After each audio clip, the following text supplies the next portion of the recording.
Let's see if that's right. Yeah, that says Grandma. That says Olivia. That says Dad, Mom, and Sissy. You did it. What do we spell now? I don't know. What do you want to spell? Do you want to spell Mimi? Yeah. You need an M. Get the M. You need the M. I can see the M. Do M and an I. M. I.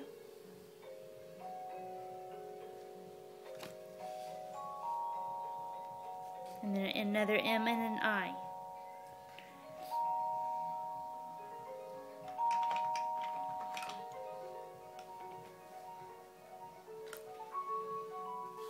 It's okay, you can do it here. M and an I.